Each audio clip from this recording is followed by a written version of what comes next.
Guys, tau nggak sih? Jadi itu kan kita udah di TV masa yang katanya. Ya, kalian tau nggak? Kenapa sih kita tuh sekarang zaman sekarang kayak modern banget? Kenapa? Betul. Karena ada globalisasi gitu. Oh, globalisasi. Apa sih globalisasi? Masa nggak tahu sih globalisasi? Bohong dia tahu nih, dia tahu. Dunia Iya benar. Global. Dia nggak tahu. Kan mau uji rapi aja. Oh gitu. Boleh. Nih, boleh.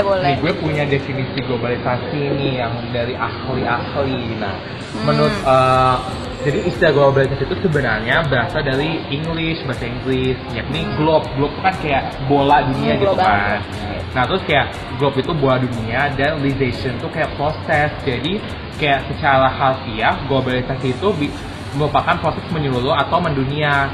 Nah, menurut Waters, globalisasi itu dipandang sebagai suatu proses sosial yang memperlihatkan bahwa batas-batas geografis atau pengaturan-pengaturan sosial dan budaya semakin menyusut dan orang-orang semakin sadar bahwa mereka semakin menyusut pula. Batas ini tuh juga menandai adanya muncul risk society yang dikemukakan oleh Walter Beck yang merujuk pada munculnya ancaman-ancaman lingkungan global yang diciptakan sendiri oleh manusia. Nah, globalisasi ini juga punya karakteristiknya ada 3. Nah, yang pertama itu adalah meningkatnya kecepatan gerakan teknologi komunikasi atau travel maupun sirkulasi volume seperti barang-barang, pesan atau simbol selama kayak misalnya nih, kalian dulu misalnya gue mau ke Amerika dulu, kalau ke Amerika mungkin bisa 5 bulan lebih, sekarang cuma 8 jam ya nggak sih? Naik kapal tuh 5 bulan, di laut 5 bulan. Sekarang.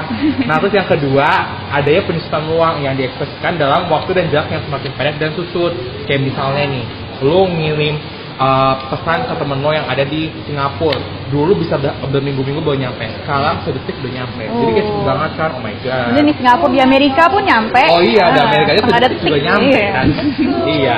Terus udah gitu, karakteristik yang ketiga adanya batas yang dapat ditembus, baik batas geografis maupun politis, dapat dengan mudah ditembus seiring dengan meningkatnya kesaling perhubungan di antara orang-orang, entah melalui jalur perdagangan, turisme ataupun elektronik. Kayak misalnya nih, kalian nonton YouTuber Amerika itu kan nanti ada nilai-nilai budaya Amerika yang kalian pelajarin gitu kan. Jadi tuh yang tadinya susah untuk tembus bisa jadi tembus nilai-nilai dari luar, dan juga sebaliknya nilai-nilai Indonesia bisa tembus juga ke luar negeri gitu.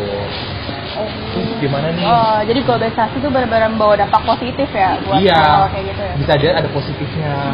Tapi kayak ada negatifnya juga sih. Kan ada yang tahu maksudnya negatifnya apa sih globalisasi? Kalau menurut gue nih ya, walaupun globalisasi itu udah mampu mengimplementasikan nilai-nilai liberalisme yang menglobal, misalnya dalam hal menjangkau kesetaraan antara laki-laki dan perempuan, tapi globalisasi itu menurut Archer itu tuh tetap menempatkan perempuan itu di dalam tingkat ekonomi dan sosial yang tinggi. Salah gue.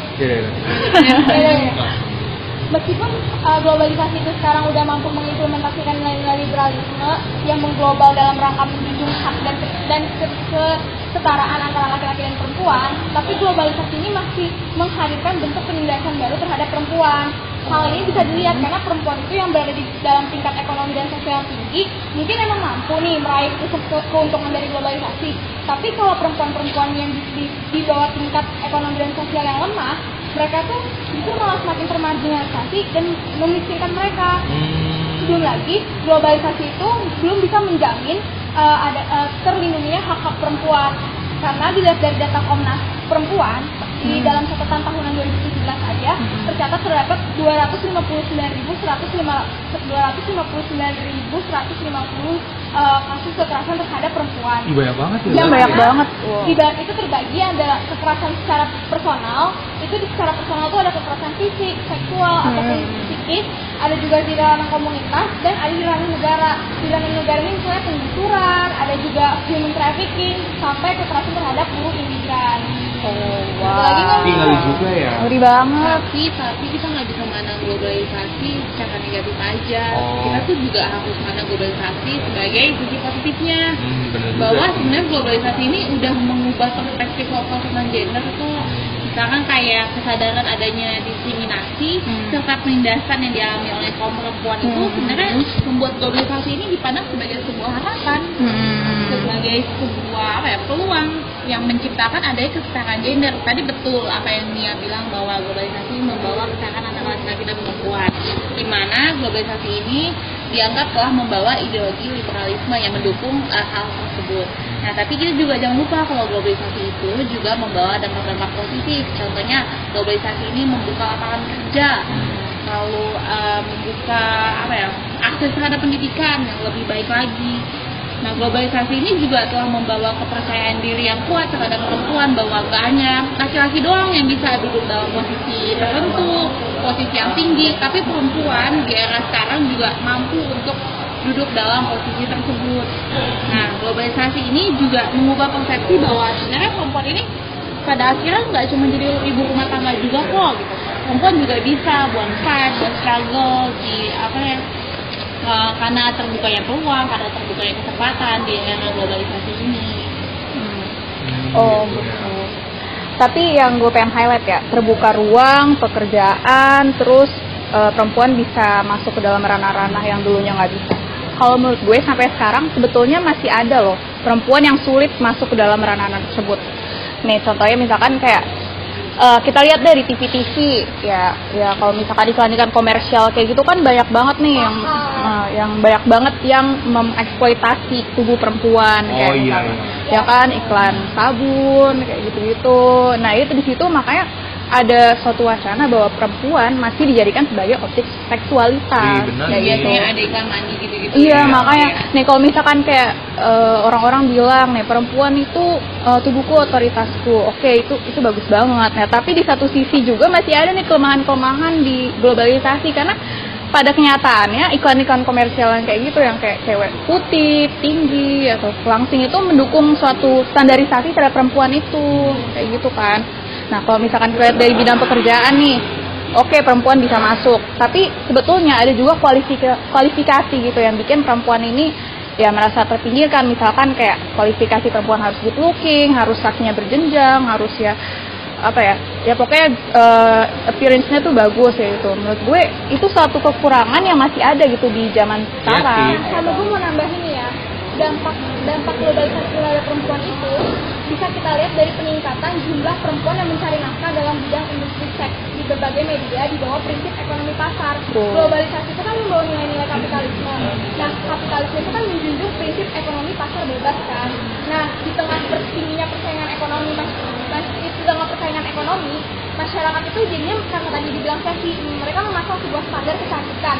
Jadinya perempuan itu kan yang bisa bekerja itu kan hanya ya orang-orang yang dianggap good looking kan kayak gitu, dan itu pun juga jadinya membuat perempuan itu selain jadi seksualitas tubuhnya jadi produk kapitalisme, mereka itu juga jadi tubuh mereka ini tuh malah nggak hanya dieksploitasi media massa, tapi juga mereka yang menjadi konsumen dari produk-produk kapitalisme itu. Kayak mereka perempuan zaman sekarang kan konsumerismenya itu sangat tinggi karena mereka menganggap bahwa oh iya karena perempuan itu harus cantik, harus kurus, harus rambutnya lurus, harus putih. Akhirnya mereka beli kayak obat-obat pelangsing tubuh, habis itu juga mereka kayak pemutih kulit, terus habis itu juga mereka bikin beli catokan yang bikin rambut mereka lurus. Akhirnya perempuan zaman sekarang tuh tingkat konsumsinya semakin tinggi untuk mengikuti standar kecantikan yang ditentukan oleh kapitalisme. Iya, benar.